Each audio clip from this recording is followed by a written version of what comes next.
নমস্কার বন্ধুরা, আমার চ্যানেল সুমিতার পাকশালা অ্যান্ড দিললিপিতে আপনাদের স্বাগত জানাই।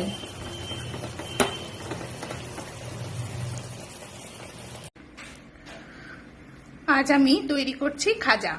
এই জন্য এখানে 1 কাপ পরিমাণ ময়দা নিয়েছি আর 1 চিমটি পরিমাণ নুন নিয়েছি, আর এখানে নিয়ে নিচ্ছি ঘি, আর এটার মধ্যে কর্নফ্লাওয়ার আছে।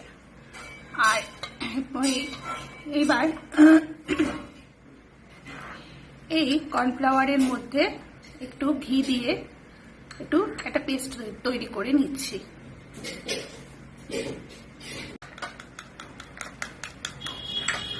এই যে একটা সুন্দর করে পেস্ট তৈরি করে নিলাম, ব্যাস এটাকে রেখে দিচ্ছি। এইবার আস্তে আস্তে করে ময়ান দিয়ে এই ময়দাটা আমি মেখে নিচ্ছি। এটা ঘিতেও দেওয়া যায় বা সাদা তেল দিয়েও দেওয়া যায়। আমি এখানে ঘিতে দিয়েছি যাতে ফ্লেভারটা ভালো হয়। একটু বেশি পরিমাণে ময়ান দিয়ে সুন্দর করে ঘষে ঘষে ময়দার সঙ্গে মিশিয়ে নেব।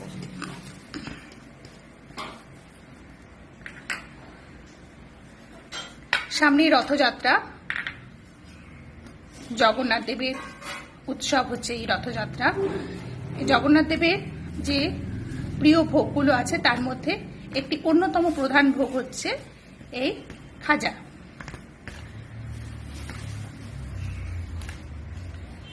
এই যে খুব সুন্দর করে ঘষে ঘষে ময়দার সঙ্গে মিশিয়ে নিচ্ছি। এই যে দেখুন, এরকম মুঠো করলে শক্ত হয়ে যাচ্ছে, তার মানে ময়ানটা দেওয়া ঠিক আছে।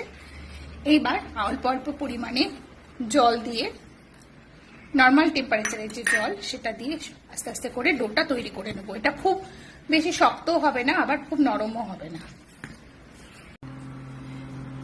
এই যে ময়দাটা এইরকম মাখা হয়েছে, এই যে দেখুন। এবার এটা একটু ঢাকা দিয়ে রেখে দেবো, মিনিট 10-15 একটু ঢাকা দিয়ে রাখছি। আর এই যে এখানে নিয়েছি 1 কাপ পরিমাণ চিনি আর 2টো এলাচ। আর চিনিটা একটু ঘন হবে যাতে চিনিটা জমে না যায়, ওই জন্য একটু পাতিলেবু নিয়ে নিয়েছি। চিনি শিরাটা তৈরি করব, এই জন্য এখানে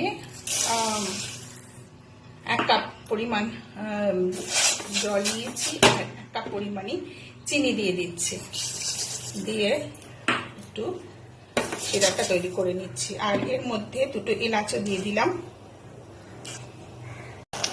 এই যে শিরাটা একটু চটচটে মতো হবে, এই যে একটু চটচটে মতো হবে যাতে শিরাটা জমে না যায়, এই জন্য এর মধ্যে একটু লেবুর রস দিয়ে দিচ্ছি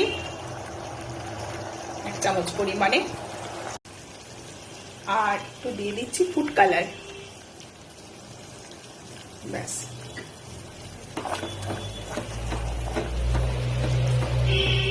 এবার হালকা গরম থাকবে রসটা, তার মধ্যে খাজাগুলো ভেজে দিয়ে দেব। এই যে মিনিট 15 পর খুলে দিয়েছি, এরকম হয়েছে। এবার এখান থেকে ছোট ছোট করে লেচি কেটে একটা করে লেচি দিয়ে রুটির মতো তৈরি করে নিচ্ছি। এই যে পুরো গোল করে লেচি কেটে নিলাম। এবার এগুলোকে ছোট ছোট গুলি করে নিচ্ছি, করে এবার রুটির মতো তৈরি করে নেব।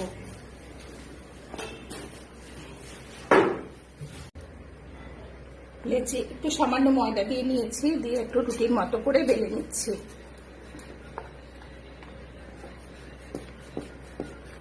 এই যে আমার রেসিপিটা যদি ভালো লাগে তাহলে আপনারা লাইক দেবেন, শেয়ার করবেন, কমেন্ট করবেন, আর আমার চ্যানেলটিকে সাবস্ক্রাইব করে দেবেন, আর পাশে থাকা বেল আইকনটা প্রেস করে দেবেন। এই যে এরকম ভাবে তৈরি করে রেখে দিচ্ছি।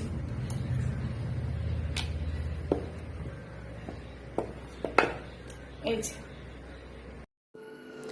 এইভাবে প্রত্যেকটা রুটিগুলো ভালো করে বেলে একটা থালার মধ্যে রেখে নিলাম। আর এই যে কর্নফ্লাওয়ার আর ঘি দিয়ে একটা পেস্ট তৈরি করেছিলাম, এটা এই ব্রাশের সাহায্যে এই রুটির উপর স্প্রেড করে দিলাম। আর এই একটা আর তারও ওপর একটা রুটি রেখে এবার 4-5টা যাতে সমান হয় মোটামুটি টেনে ঠিক করে দিচ্ছি। দিয়ে এবার আবার করে ওই পেস্টটা দিয়ে দেবো। আর একবার করে ওই একটা করে রুটি দেবো আর এই পেস্টটা দিয়ে দেবো। পেস্টটা দিলে কি হবে, এই যে কর্নফ্লাওয়ার আর ময়দার পেস্টটা দেওয়ার ফলে অনেক বেশি ক্রিস্পি হবে আর লেয়ারগুলো খুব সুন্দরভাবে বোঝা যাবে।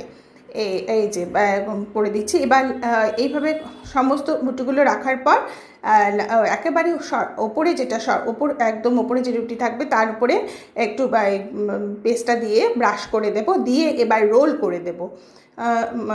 এই যে দেখুন করে দিচ্ছি। এবার সর্বশেষ রুটিটা রেখে দেব, দিয়ে এবার এটাকে সুন্দর করে রোল করে দিলাম এই যে পেস্টটা দিয়ে।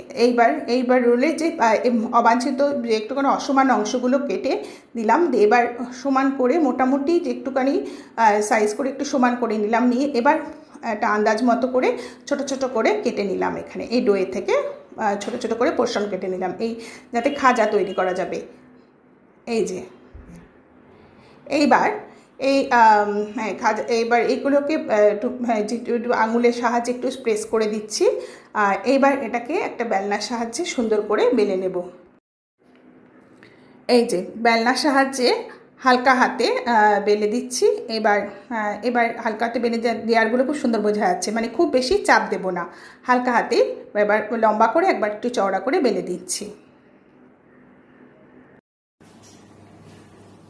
এই যে আমার খাজাগুলো তৈরি হয়ে গেছে। সাদা তেল গরম হয়ে গেছে, এর মধ্যে একটু ঘি দিয়ে দিলাম।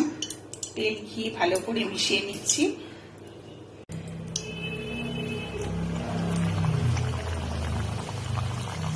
লো ফ্লেমে রেখে এই খাজাগুলো ভেজে নিচ্ছি।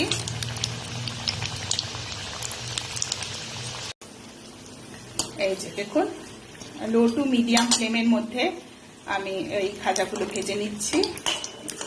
লেয়ারগুলো কত সুন্দর বোঝা যাচ্ছে। এই যে সুন্দর করে পাল্টে খাজাগুলো ভেজে নিচ্ছি। এবার এটাকে তুলে নিব, নিয়ে এই যে শিরাটা একটু গরম আছে, গরম শিরার মধ্যে দিয়ে একটু সময় রেখে তারপর তুলে নিচ্ছি।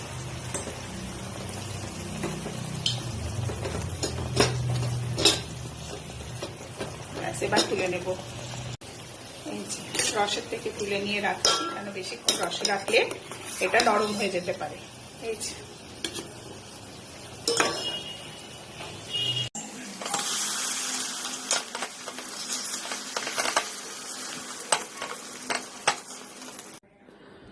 রথযাত্রা স্পেশাল খাজা তৈরি হয়ে গেছে।